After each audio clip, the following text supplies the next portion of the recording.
Ya, kembali lagi di Spesial Dialog dengan tema pengembangan ekosistem perfilman. Masih bersama narasumber kami di studio, Mbak Enda. Tadi terakhir sempat ditutup di segmen sebelumnya menyebutkan daftar negatif investasi terkait bidang atau sektor film seperti itu. Sempat saat pembahasannya mungkin sempat menimbulkan pro kontra dari para pelaku industri film. Nah, seperti apa menyikapi antara pro kontra itu dan mungkin sudah ada solusi untuk mengimbangi itu? Untuk melindungi insan film ini memang menjadi tugas utama pemerintah ya. Jadi waktu di sisi lain kita harus menstimulus perkembangan usaha, di sisi lain kita harus melindungi gitu kan. Ada beberapa regulasi yang memang sudah disiapkan.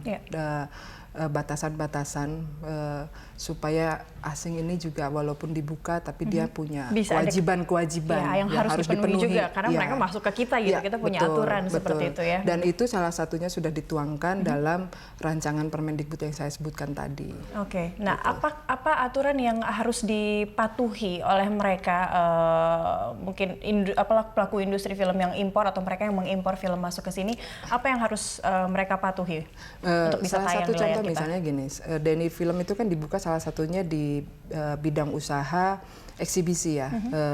Eksibisi itu berarti saat ini karena Indonesia kekurangan kuota layar kan. Seharusnya dengan populasi kita ini idealnya kita mempunyai 9.000 layar tersebar di seluruh Indonesia. Saat ini kondisi kita itu hanya mempunyai sekitar 1.200 layar. Kurang dari setengahnya, sangat jauh. Itu pun 70% ada di Jawa. Gitu. Jadi kita mengutamakan pemerataan. Jadi kota-kota kecil ya, daerah-daerah yang memang belum mempunyai kuota layar yang mencukupi itu harus mendapatkan kesempatan untuk mempunyai layar film gitu. Mereka bisa menikmati bioskop seperti dan ini juga menjadi sebuah kepastian untuk para produsen film kan. Istilahnya orang bikin produksi film tapi toko untuk menjualnya nggak ada gitu kan. Jadi memang seperti itu. Nah, salah satu aturan yang diatur itu kewajiban misalnya investor mau bekerja sama di Indonesia, mau investasi di Indonesia, dia harus berbadan hukum Indonesia, bekerja sama dengan perusahaan Indonesia. Lalu ada tingkat kandungan dalam negerinya juga harus lebih banyak Indonesia. Itulah syarat-syarat yang harus mereka penuhi. Terus ada syarat lagi, misalnya dia harus memperhatikan komposisi. Sudah otomatis kalau bisnis itu dia pengen membuka bioskop di kota besar ya, tapi dia diwajibkan, dia boleh misalnya membuka di kota besar, tapi dia di kota-kota kecil sekitarnya, dia di provinsi itu dia harus membangun layar seperti itu. Jadi hal-hal seperti itulah yang kita dorong, sekalian melindungi juga membuka kesempatan usaha. Ya, mendorong supaya sineas-sineas ini terus berproduksi, tapi saat produksi mereka sudah ada, harus ada juga tempat untuk bisa menampilkan dan bisa disaksikan oleh seluruh orang-orang Indonesia seperti itu. Lalu untuk saat mereka investor asing sudah masuk, dan mereka sudah memenuhi syarat-syarat yang ditetapkan oleh pemerintah. Insentif apakah yang bisa mereka dapatkan? Karena itu juga pasti akan memicu atau menstimulus mereka untuk lebih besar lagi berinvestasi. Jadi memang ada regulasi yang saat ini sedang disiapkan dan akan diajukan juga ke beberapa kementerian. Salah satunya adalah insentif pajak ya.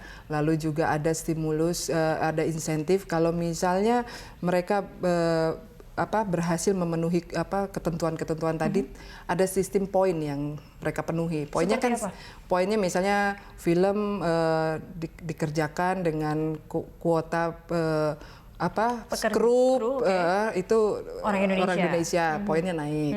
Kalau film bercerita tentang latar belakang budaya Indonesia, itu poinnya naik. Atau mungkin menggunakan setting Indonesia yang indah-indah seperti itu itu poinnya naik. Nah, ketika poinnya semakin tinggi, dia berhak mengakses insentif. Insentif yang secara khusus diberikan oleh Bekraf itu fasilitasi riset dan edukasi gitu misalnya.